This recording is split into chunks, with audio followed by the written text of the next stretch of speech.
that will be displaying via WhatsApp. Please do not call the number, just send the message and use the hashtag Good Afternoon Ghana. We'll be right back after this break.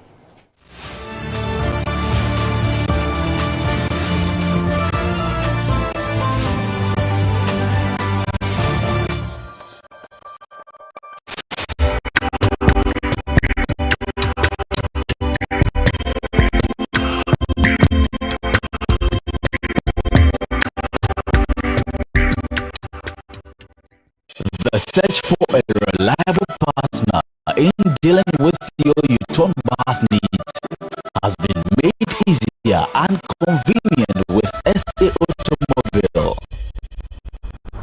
SA Automobile, formerly U-turn Ghana Limited, has been in the business of offering quality U-turn product and services at competitive rates. At SA Automobile, our team of expert staff, management, engineers, and mechanics professionally deal in the sale of U-turn buses, genuine spare parts, its repairs and maintenance at a highly effective workshop with remarkable speed.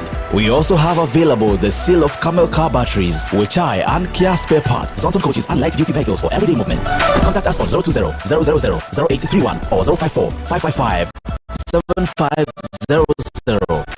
You can also email us info@saautomobilegh.com or visit our website at www.saautomobilegh.com. SA Automobile, the pleasure of doing business with you is all ours.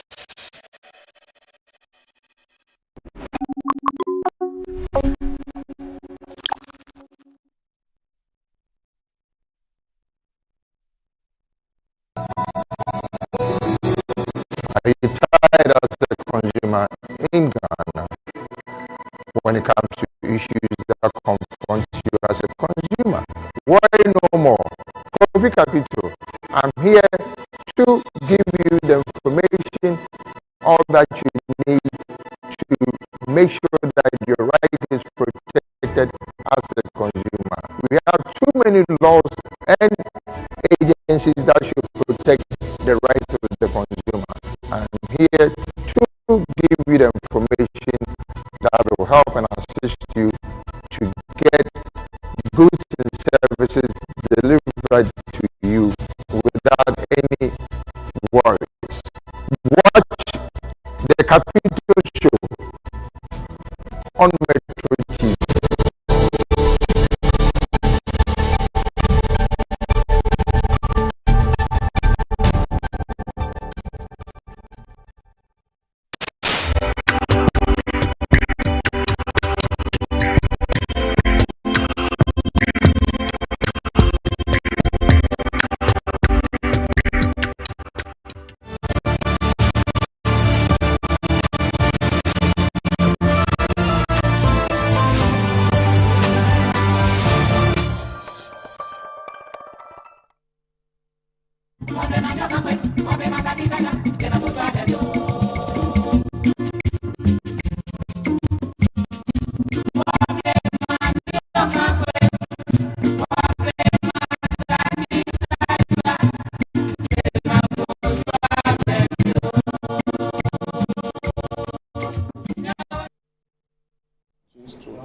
So welcome back to Good Afternoon Ghana with me, Francisca Kakra. We're having a conversation about making Greater Accra work again. In the studio with me is the Regional Minister, Henry Quartey.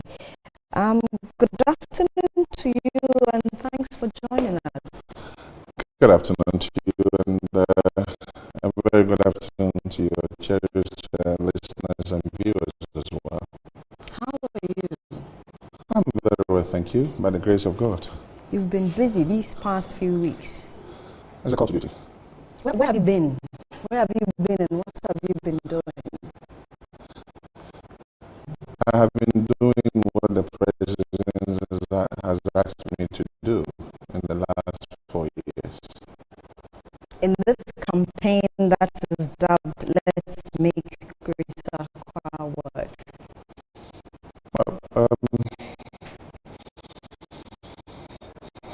Well, we won elections in 2017. The Igbo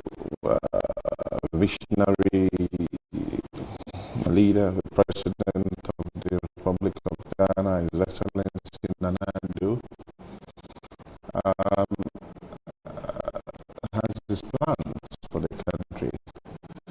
And so he appoints people to occupy positions that he thinks they'll be able to serve, so that collectively we're able to serve Mother Ghana. In view of that, I was initially the Deputy Minister of the Interior. I was moved to the National Security Ministry as a Deputy Minister. Then when we won power, the President elevated me from Deputy to a substantive minister, of course, and the regional minister. And frankly, I need to use the opportunity to thank him for giving me the opportunity to serve the good people of this country and, of course, Greater Accra. So here we are. Is it that you were sent to that region to fulfill this campaign because you're the sure man to get the job done? I wouldn't say that. The business of government, rather, you have close, I don't know, but over 2,000-3,000 positions, and I cannot say, and I would not say that I'm the best. No, but I can rather commend the president for putting people at places where he knows and believes that they will serve the good people of this country. Could your predecessor have done this the way you're doing it? You've been everywhere, you're getting a lot of commendation for clearing up congested places. Driving through Medina is now clear. Lots of places. We've seen the onion market being moved from Abubuloshi. Could your predecessor have done that? Is this something that you could have done in your estimation? All the fingers are not equal. There have been regional ministers before me. They have in their individual capacities done something for this country. So let us not do the comparisons. Today it is Henry Porter's turn. I will do my best. And when I'm gone, there will be another person who will do more than I have done. So I shall be grateful if we do not do the comparisons. Very well. In a bit, I'll show our audience pictures or a report of what you've been up to these past few weeks. But let's start from your appointment, coming in and this being a key project that you want to, or that you're embarking on. What can you lay down the plan? Briefly, what is the plan when it comes to making Greater Accra work? Well, if you recall, in 2017, thereabouts, the president at Mancha Agbola made a statement, and he said that by the end of his term of office, he will make Accra one of the cleanest cities in West Africa. I am indeed motivated by that statement and to ensure that we walk the president's talk. So let's make Accra work is only to, as it were, complement the statement made by His Excellency the President of making Accra a cleanest city. And that's a whole, if you like, it's about the 5 pillars in it. One is about the indiscipline in Accra. Education is one of it. Health issues because of the COVID-19 and all that. Then also sanitation is major. But then the captain amongst them is the discipline. So we have termed it the war against indiscipline. So decongestion, making sure that there's a free vehicular movement in town for people to be able to commute back and forth to their offices and all that is part of the discipline that we're talking about. And when I was being vetted, I remember that I did say at the vetting that I had an agenda to make Accra work. Interestingly, people have added again to it. But the mantra is let's make Accra work. There's no again. Just to attempt to maybe give an explanation, we've seen this happen previously with the likes of Idris Blanks and trying to make Accra, sane, disciplined. So maybe that's why they will put the again there, because this will be another time to make it work. Well, that's why my worry is, because when you add the again to it, it presupposes that my predecessors have not done anything. But the campaign presupposes that, the fact that there is indiscipline that you want to curb. Yes. Presupposes but I would maintain the issue to say let's make Accra work. It makes it easy for all of us. Well, it's your campaign. We can't take that away from you. So it's let's make Greater Accra work. Yeah. Question on indiscipline, and I'll come back to the likes of Idris Blanks, who used to be a mayor or a district and municipal chief executive for Accra. This is something that we've seen before. I drive along the Medina stretch. It won't be the first time. Yes, people feel relieved that they've been cleared, that the hawkers or the traders who were selling without any authority have been cleared.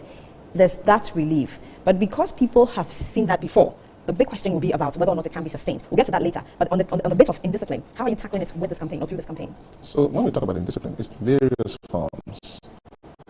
First of all, people dump refuse anywhere, anyhow.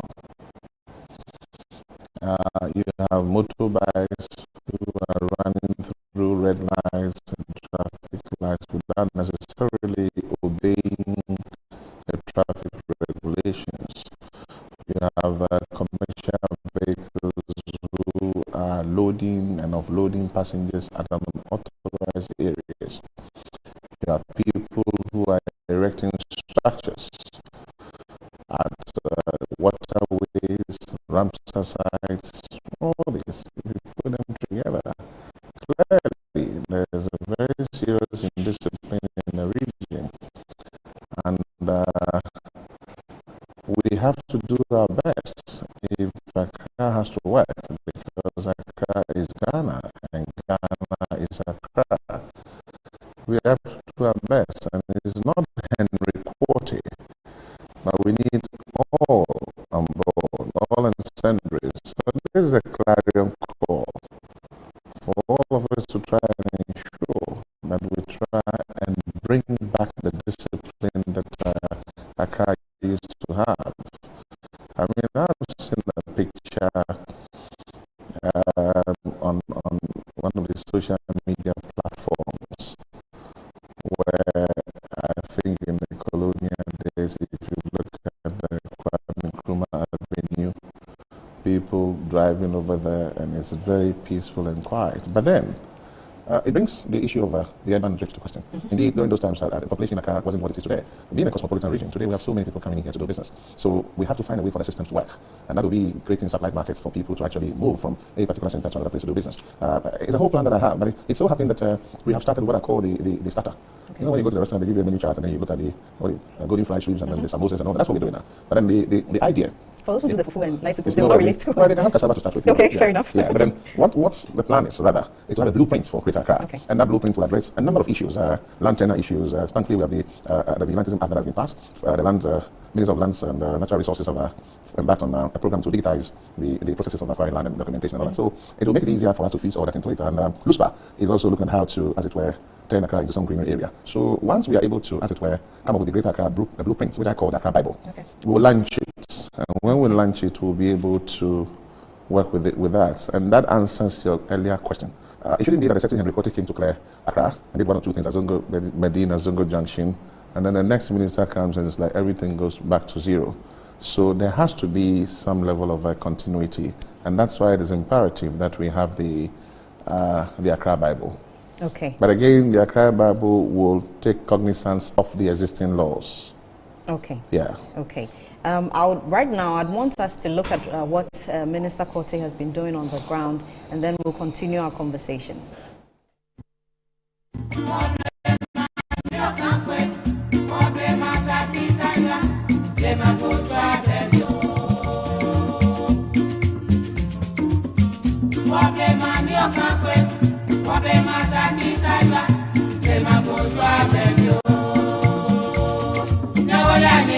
In 2017, President Nana Addo Dankwa Akufo-Addo pledged to make Accra the cleanest and best city in Africa by the end of his first term. The commitment I want to make is a commitment I want all of us to make.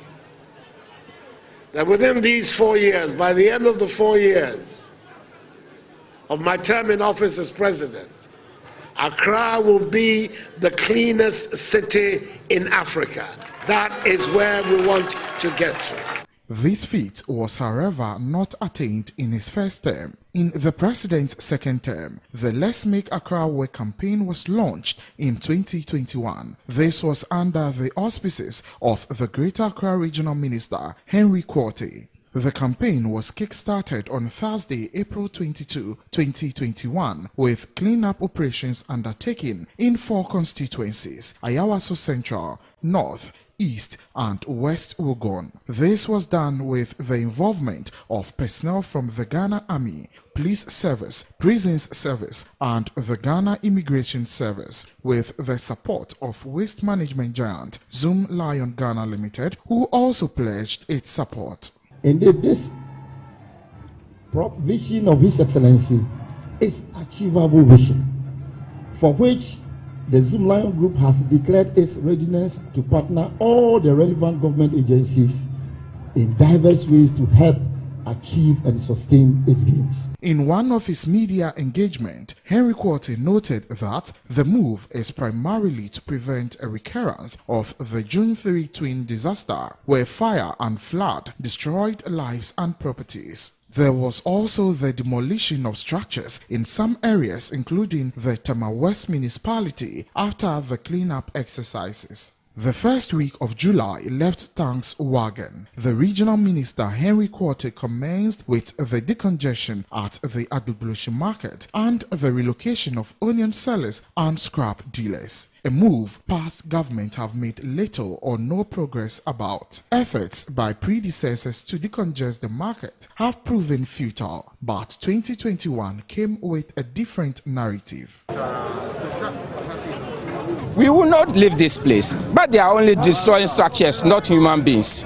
You understand? They are destroying structures, not human beings. We will only remain here when we get a sufficient land that can accommodate scrap dealers. A scuffle between the joint force workers and the scrap dealers ensued.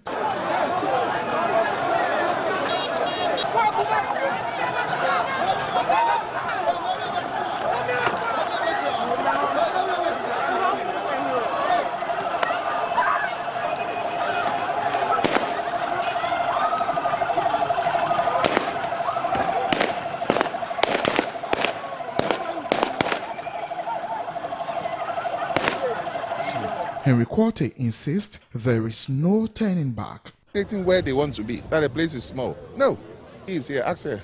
They find it difficult even to go in there. They can't go in there. Talk less of bills. Ask him, that's the MCE. And this has been happening for over 15 years. I mean, today I am sad. And that's why I can't even put my grammar together. I'm sad because you see, if this is happening in this country, why? Do you know the amount of money we are losing here?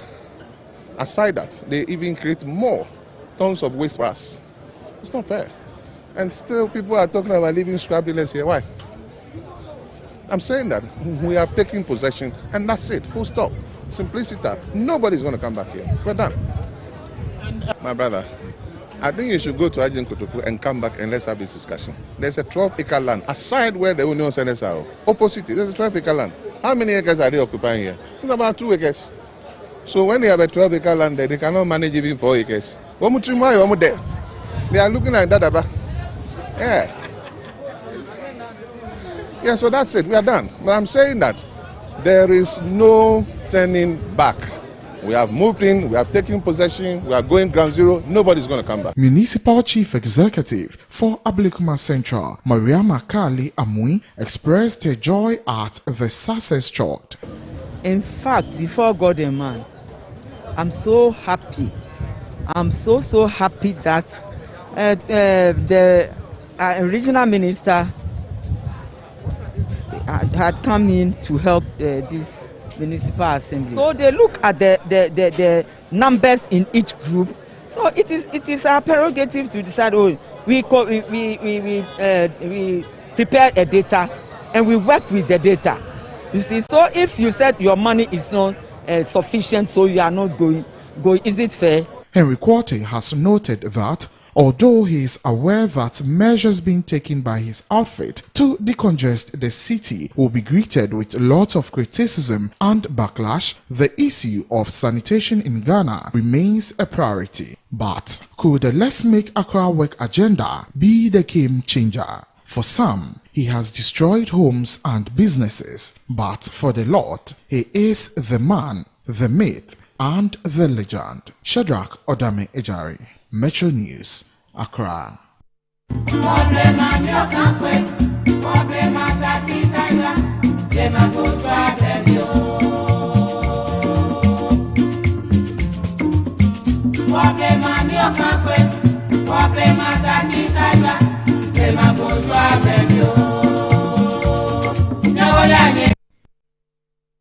Back in the studio, Henry Quartey is with me on Good Afternoon Ghana.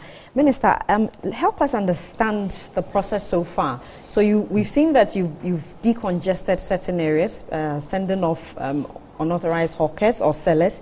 We also know that you are moving the Agbogbloshie onion markets. You're moving them to Agin Kotoku. So help us understand what goes into all of this, the individual facets. Okay, so first of all, I continue doing this because it's very important. Agbogbloshie. The story of Agbogbloshie has been about 20 years now. It started from President Rawlings, his soul rests in perfect peace, President Kufuor, President Mills, President John Mahama, and then President Akufo-Addo. In all these times, anybody who has attempted to relocate the onion sellers have had to break in the course of the journey, because there's always a call from Big House to say, stop. But I'm thankful, I'm grateful to the President because he allowed us to use what I call sound judgment. What will be good for the country and what will be good for the people doing business on Agbogbloshie land. So we thank His Excellency the President for reposing that confidence and trust for us to be able to carry out this exercise. Now, if you recall, during the President Kufuor time, large acreage of a parcel of land was acquired by government at Agin Kotoku for the purposes of relocating people doing business at Agbogbloshie. Government further went on to build stores or shops, 96 shops and sheds. They had a police post, they had a fire post, they had a clinic and a school, which now has been turned into a senior high school because of the government policy, the free SHS. Okay. Now, it may interest you to know that the building has been standing there for past 15, 16 years. And continuously they have refused to move there with the same excuses. Now, that the space is not enough for them? Space is is not enough. Initially, about, if I'm not exaggerating, it's between 50 to 80 acres of land that was acquired for them, and they refused to go. They said place was not convenient to do business. They needed all manner of excuses. So later on when we got there, we realized that quite a number of the land had been encroached upon. Now, as part of the exercise that we are doing, we engage stakeholders. So in one of those stakeholder engagements, we called the onion sellers. And frankly speaking, when I invited them, I thought that they were going to come in their numbers. So we arranged a VVIP bus that has a seating capacity of about 40, 45. So you can imagine, I was expecting to meet with about 90 people. Okay. That would mean onion sellers, truck operators, scrap dealers. Only a few of them turned up. In fact, there were about 12 or so. So I asked the question, that are these the leaders of the people who do business at Agbogbloshie? And I was told that yes, because they represent various groups. So I engaged them, or we engaged them, because I have a team. I mean, I have the regional coordinating director and others. The AMA boss was there, the mayor, Mohammed Ajesowa, the MC for Ablekuma Central, because their business falls within her jurisdiction. We had about 3 hours meeting with them, and I think that your outfit came to cover. I gave them 3 weeks to move, and they requested for 2 months, and I gave it to them. So then we concluded that they were going to move on the 1st of July. We agreed on a roadmap, so we could look at the things that they need at the site, the new place, Agin Kotoku, before they move. 1 week into the program, they pulled out, and they threatened that they were not going to move. And so I had to stand my ground, and I said, whether they like it or not, on the 1st July, we will move them. Well, the long and short, about a week or two before the time, I had done various stakeholder engagements. In fact, I met with the parliamentary committee, or rather the Upper East Parliamentary Caucus, the Greater Accra Parliamentary Caucus. And then we met with them, we met with the Office of the Chief Imam, the Advisory Board of the Chief Imam. So finally, after a long and a very, very, very frustrating journey, I say, they agreed to be relocated to Agin Kotoku. So the day before the first, I think the 30th, they actually moved all their things to Agin Kotoku. But unknown to us, I mean, the scrap dealers who then had met and apparently decided not to move. I didn't know that.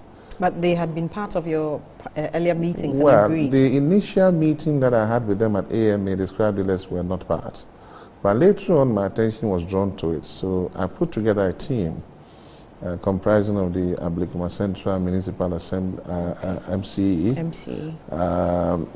Honorable Ahmedata, a former member of parliament, my chief director at the Regional Coordinating Council, to go in there and engage them. Now, in the course of the engagement, they agreed to move, and they made some requests, which I said, there's no problem, we'll do it. Which would be compensations within this Not agreement? necessarily compensation. They needed vehicles to cart their materials from the place. We agreed to do that, you know. Okay. And then later on, when we met at the Chief Imam's place, we agreed to give them some monies to be able to cart their goods. So initially, we gave 400,000 Ghana cedis, and then my attention was drawn to that of the scrap dealers. So 400,000 went to which 400,000, 300,000 was for the onion sellers, okay. 100,000 for those who were dealing in the cattle rearers, the sheep sellers, and all. Ghana the cedis. meat products, yes.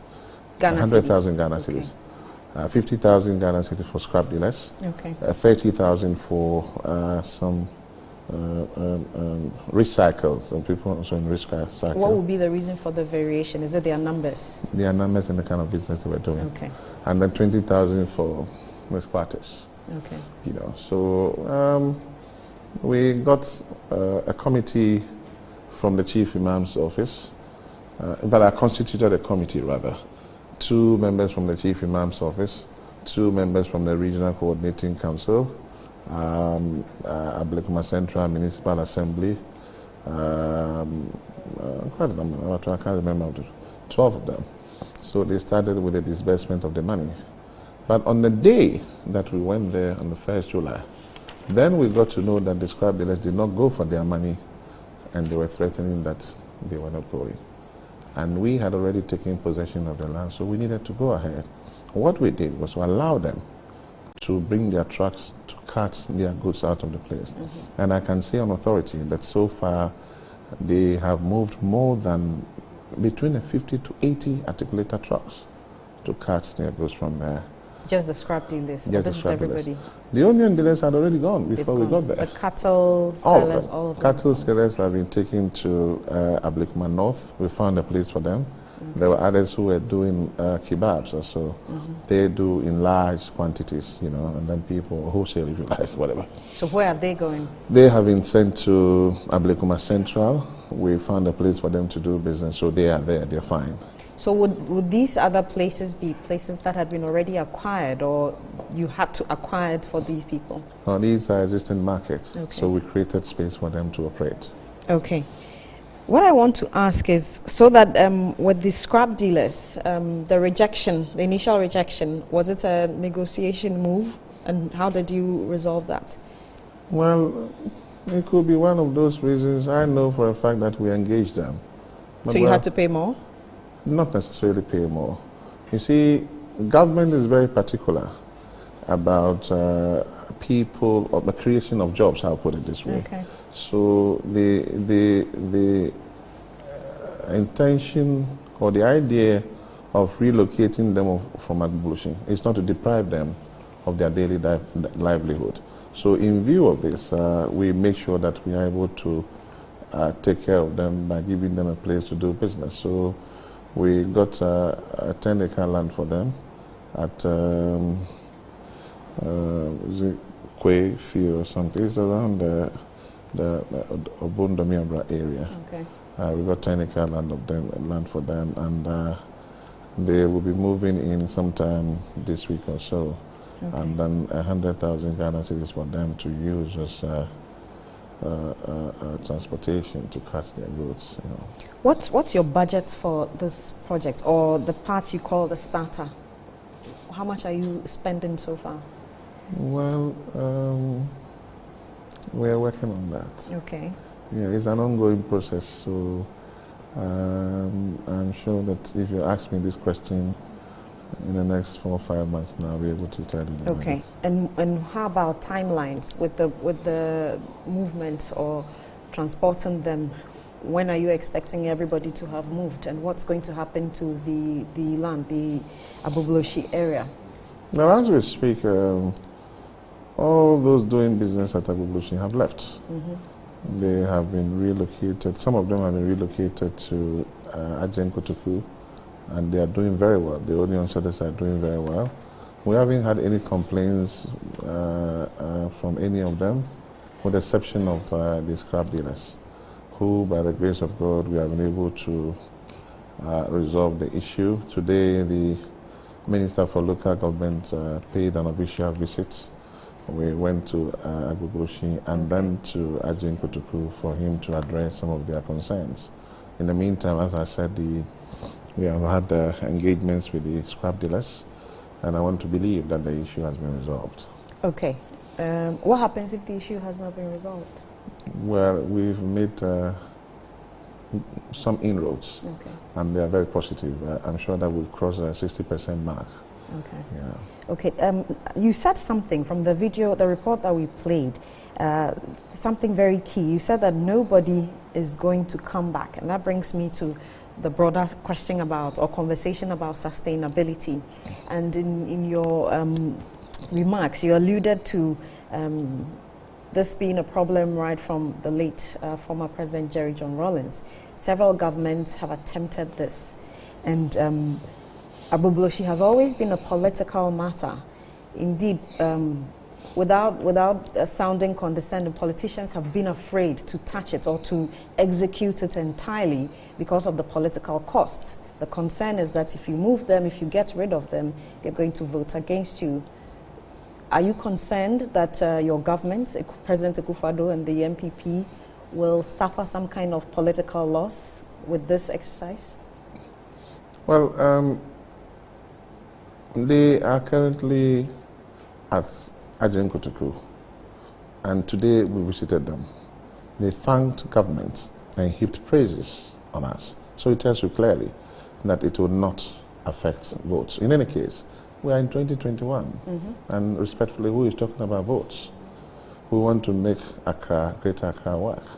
We have to walk the president's talk to ensure that Accra becomes the cleanest city in Africa, and we have to do so. And we were taking cognizance of the challenges that are likely to arise. And so that is why we are providing alternative solutions to it. Today, I mean, we've been there, and they are happy. So, and they are alluding to the fact that unknown to them, Ajen Kotoku, and to quote them, is heaven. And they said it, okay, that they didn't know they were in hell, and today they have been taken to heaven. So we thank God. So if somebody is in heaven, how is he going to vote against you? You're confident of that?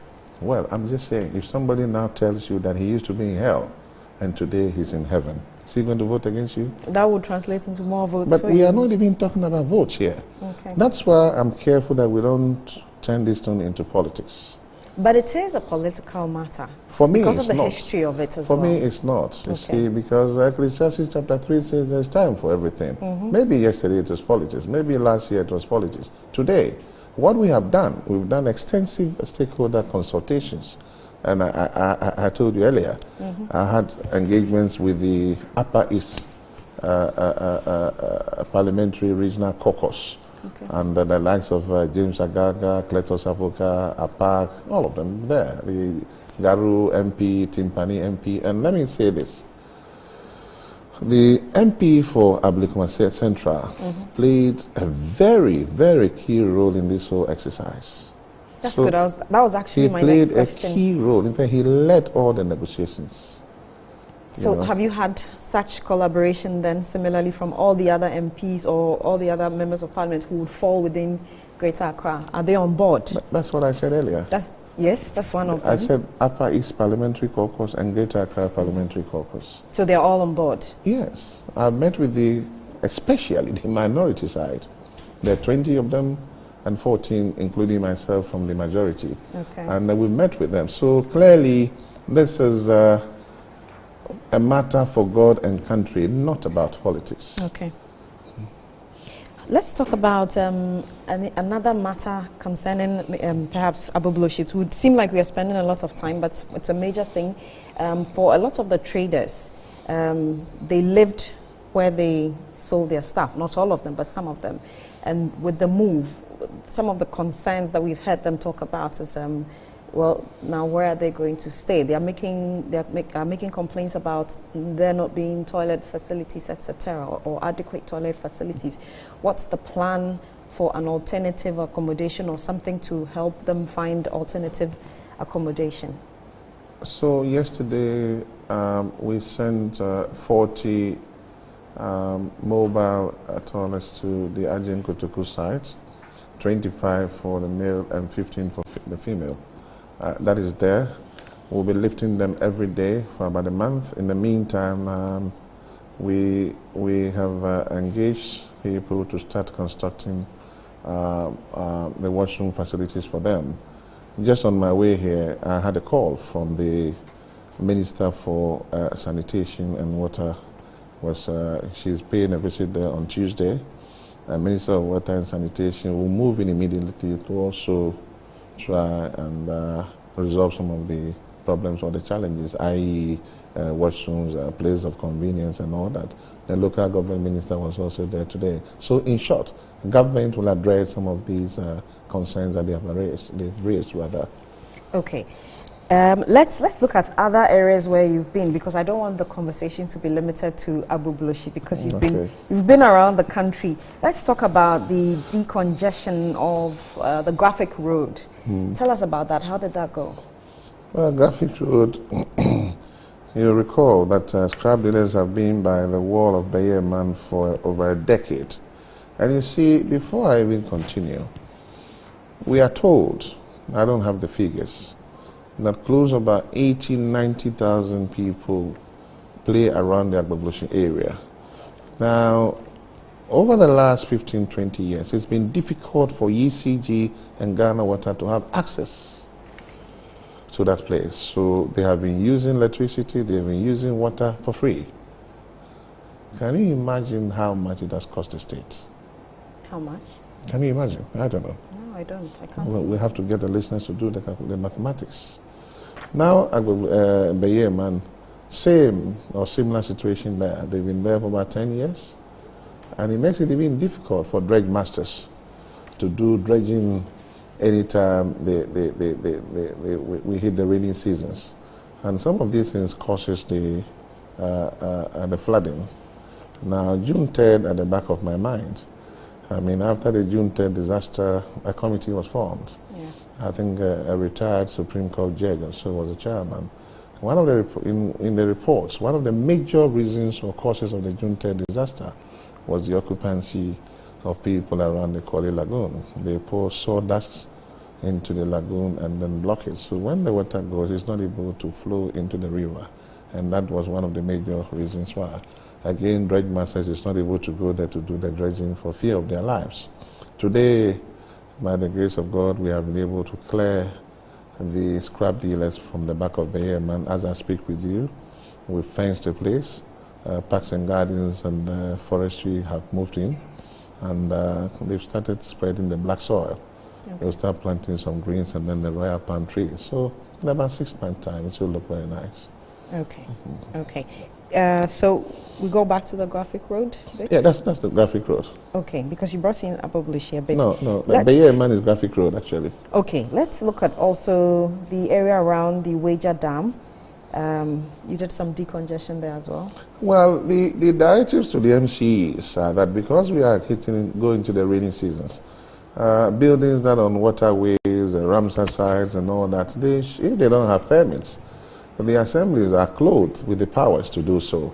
They should try and bring them down. Recently, you had the Minister for Works and Housing give instructions in Kumasi for buildings to be pulled down. We have to take the bull by the horn. If we don't do this, then sooner or later the whole of Accra will be flooded. So yes, a few of those ones has been done. I have personally led some demolition exercises around the Sakumono area and all that, and those exercises will continue to be done.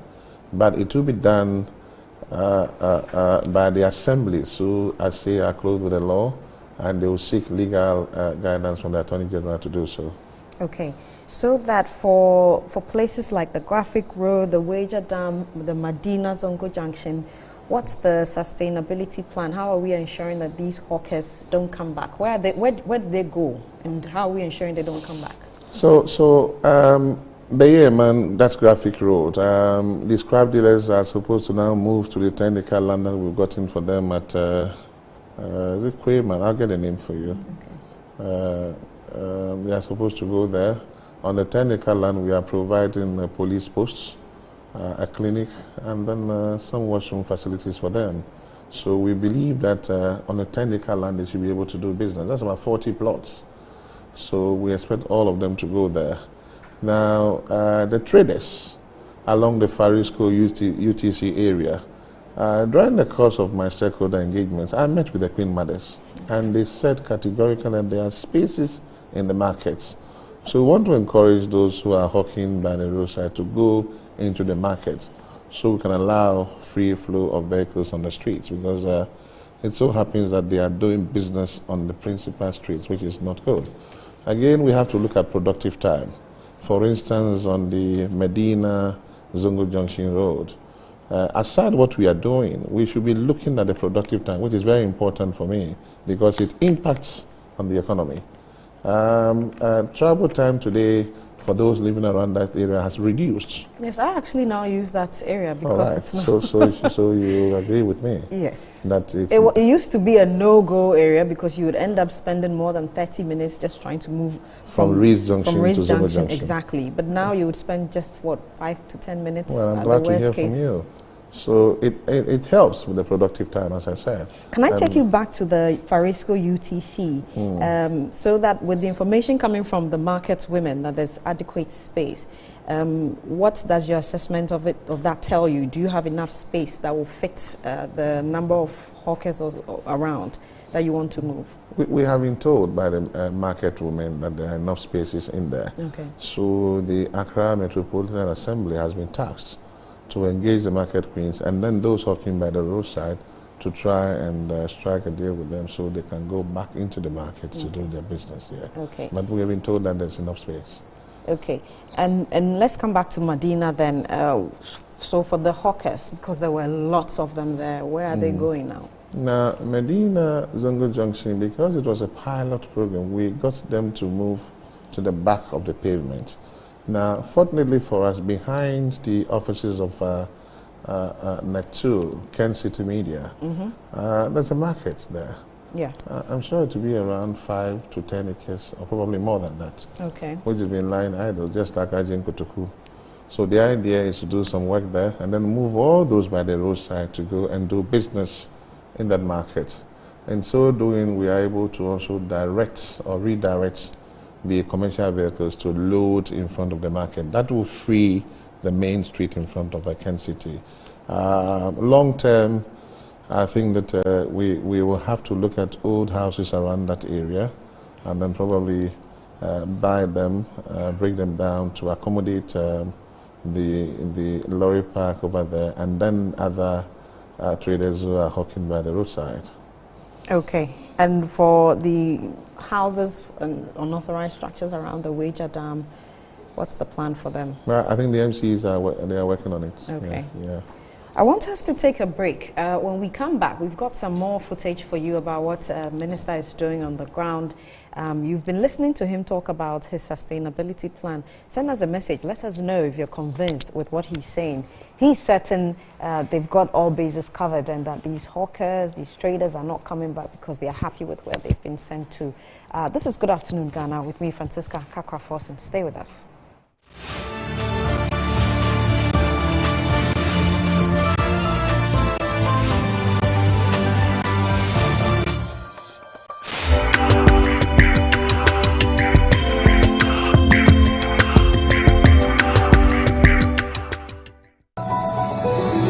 Are you tired as a consumer in Ghana when it comes to issues that confront you as a consumer? Worry no more. Kofi Capito, I'm here to give you the information, all that you need to make sure that your right is protected as a consumer. We have too many laws and agencies that should protect the right of the consumer. I'm here to give you the information that will help and assist you to get goods and services delivered to you without any worries. Watch the Capito Show on Metro TV.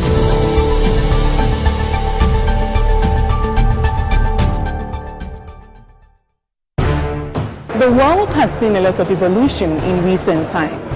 Global network facilitated by trade continues to grow stronger and forge nations closer together.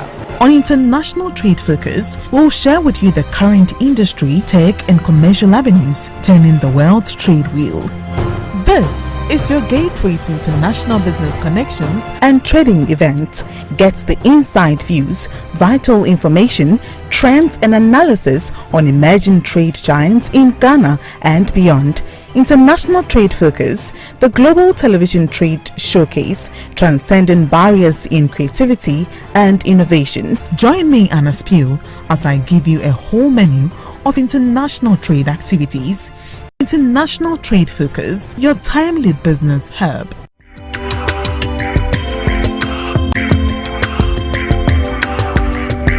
International Trade Focus is brought to you by GOL, ADB, Pediastic Valley Resorts and Public Elegance.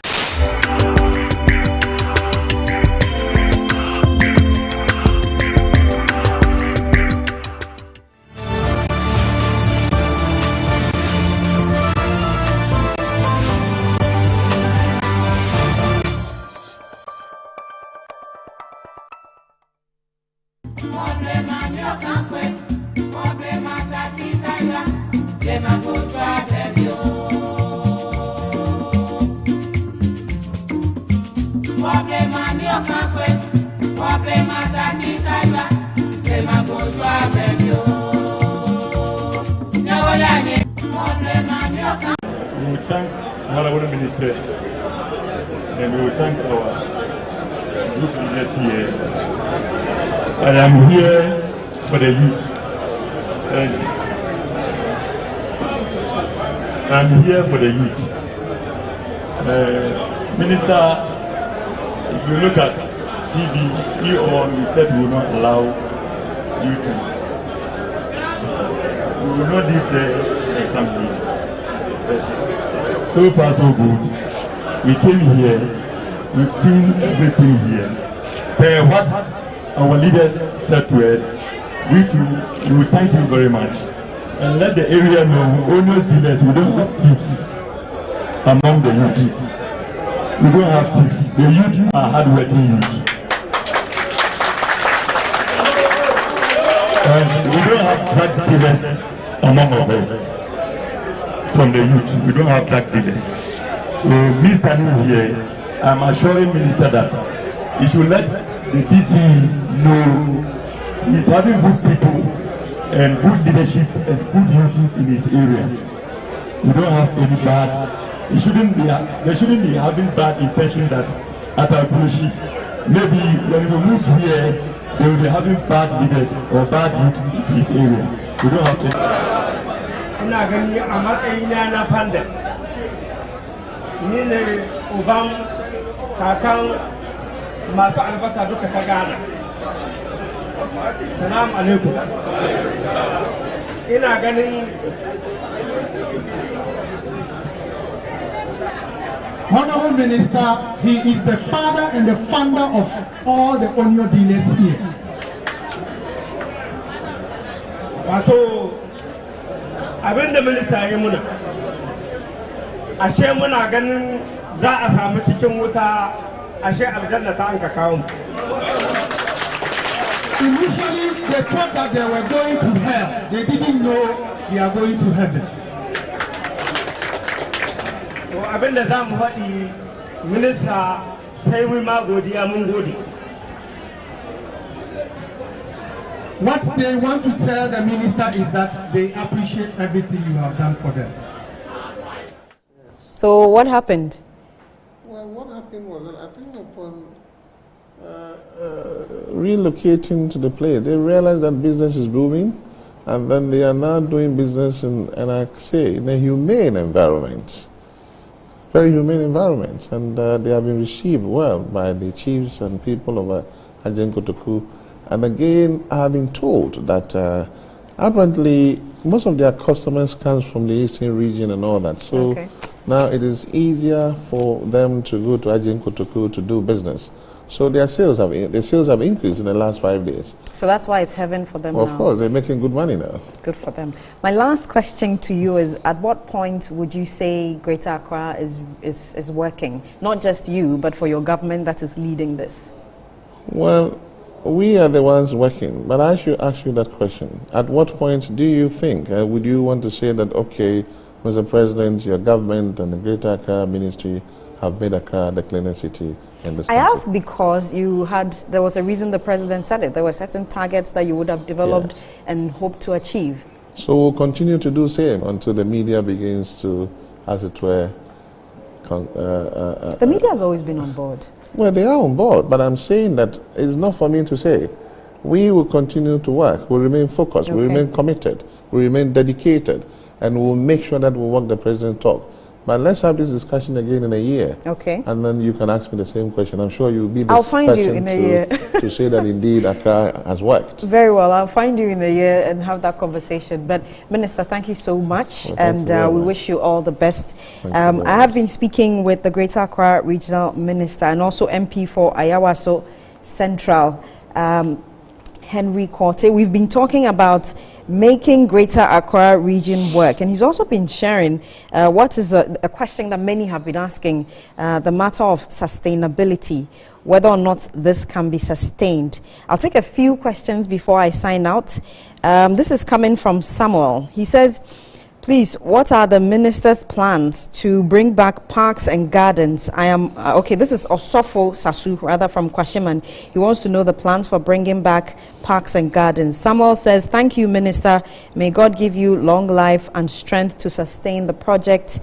I have another message. Good afternoon, Madam. Can you please ask the Minister what he's doing to ensure there are street lights everywhere in parts of Accra, especially his constituency? Good afternoon. This person, no name. Okay, so he says he's Abraham Kabu Otu. I'm very happy with Honorable Member and what he's doing. God bless him. Another message says, thank you very much for making us proud. Now, my question is about the Greater Accra Bible or Blueprint. Could it be passed in Parliament to become law so that its use or its implementation will be sustained? That's a fair question. Good afternoon. Please, my name is Jones from Pokwase. The new interchange at Pokwase. There are hawkers there who are not going anywhere, and we need the minister to come there. Okay. That seems like... So let me start with the last intervention. Okay.